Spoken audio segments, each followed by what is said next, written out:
السلام عليكم ورحمة الله تعالى وبركاته.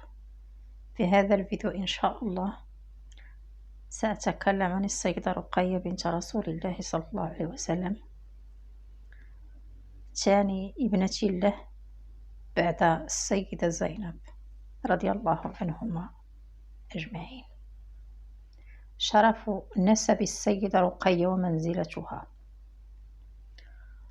رقية بنت رسول الله صلى الله عليه وسلم محمد بن عبد الله بن عبد المطلب الهاشمية، وأمها خديجة بنت خويلد القرشية ذات الحسب والنسب. ولدت السيدة رقية وكان لأبيها من العمر 33 سنة، وقد زوج رسول الله صلى الله عليه وسلم ابنته رقية من عتبة بن أبي لهب، وكانت دون 10 من عمرها، وزوج أختها أم كلثوم من عتيبة بن أبي لهب. فلما نزلت سورة تبت أي المسد قال لهما أبوهما أي لابنيه عتبة وعتيبة بأن يطلق ابنتي محمد صلى الله عليه وسلم، ففارقاهما قبل أن يدخلا بهما كرامة من الله تعالى للنبي عليه الصلاة والسلام وابنتيه، وهوانا لابني أبي لهب. قصة إسلام السيدة رقية وهجرتها إلى الحبشة. أسلمت السيدة رقية حين أسلمت أمها خديجة بنت خويلد، وبايعت رسول الله صلى الله عليه وسلم هي وأخواتها حين بايعه النساء.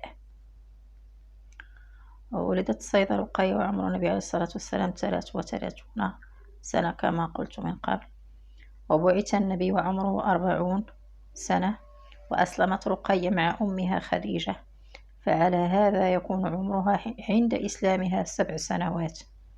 وكانت تكنى بأم عبد الله، وبذات الهجرتين أي هجرة الحبشة والمدينة. ولما أراد عثمان بن عفان رضي الله عنه ذو النورين الذي تزوجته بعد طلاقها من عتبة بن أبي لهب، لما أراد الخروج إلى الحبشة قال له رسول الله صلى الله عليه وسلم اخرج برقية معك. قال لا أخال أي واحد منكما يصبر على صاحبه. ثم أرسل النبي صلى الله عليه وسلم أسماء بنت أبي بكر رضي الله عنهما فقال ائتني بخبرهما. فرجعت أسماء إلى النبي صلى الله عليه وسلم وعنده أبو بكر رضي الله عنه، فقالت يا رسول الله أخرج حمارا موكفا فحملها عليه وأخذ بها نحو البحر. فقال رسول الله يا أبا بكر إنهما لأول من هاجر بعد لوط وإبراهيم عليهما الصلاة والسلام. زواج السيدة رقية من عثمان بن عفان.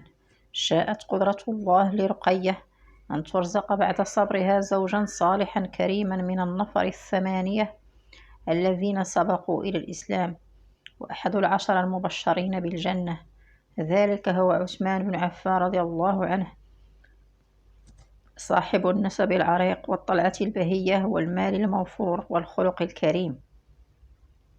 وعثمان بن عفان أحد فتيان قريش مالا وجمالا وعزا ومنعه، تصافح سمعه همسات دافئة تدعو إلى عبادة العليم الخبير رب العالمين، والذي أعزه الله في الإسلام سبقا وبذلا وتضحية، وأكرمه بما يقدم عليه من شرف المصاهرة. وما كان الرسول الكريم صلى الله عليه وسلم ليبخل على صحابي مثل عثمان رضي الله عنه بمصاهرته، وسرعان ما استشار ابنته ففهم منها الموافقة عن حب وكرامة. وتم لعثمان نقل عروسه إلى بيته وهو يعلم أن قريشا لن تشاركه فرحته وسوف تغضب عليه أشد الغضب، ولكن الإيمان يفديه عثمان بالقلب ويسأل ربه القبول. ودخلت رقية بيت الزوج العزيز وهي تدرك أنها ستشاركه دعوته وصبره وأن سبلا صعبة سوف تسلكها معه دون شك إلى أن يتم النصر لأبيها وأتباعه. وسعدت رقية رضي الله عنها بهذا الزواج من التقي النقي عثمان بن عفان. وولدت رقية غلاما من عثمان فسماه عبد الله، وبه كان يكنى. مات سبط رسول الله صلى الله عليه وسلم عبد الله بعد أمه رقية في السنة 4 من الهجرة، وقد كان عمره 6 سنوات بسبب نقرة ديك في وجهه قرب عينه أصيب بها مبكرا بعد عودة والديه من الحبشة. أصيب بها في المدينة، وأخذ مكان نقر الديك يتسع ويتعفن الجرح حتى مات رضي الله عنه. وفاة السيدة رقية رضي الله عنها. توفيت السيدة رقية رضي الله عنها عند عثمان بن عفان مرجع رسول الله صلى الله عليه وسلم من بدر، ودفنت بالمدينة، وذلك أن عثمان استأذن رسول الله صلى الله عليه وسلم في التخلف عند خروجه إلى بدر لمرض ابنته رقية.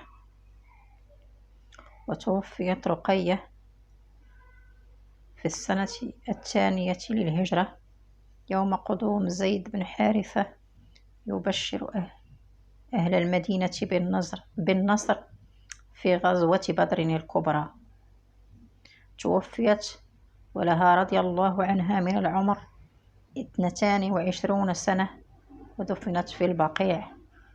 رحم الله رقية بطلة الهجرتين، وصلاة وسلاما على والدها في العالمين، ورحم معها أمها وأخواتها وابنها وشهداء بدر الأبطال. وسلام عليها وعلى المجاهدين الذين بذلوا ما تسع لهم أنفسهم به من نصرة لدين الله ودفاع عن كلمة الحق والتوحيد إلى يوم الدين، والسعي إلى إعلاء كلمة الله. والسلام عليكم ورحمة الله تعالى وبركاته، وإلى لقاء قادم إن شاء الله.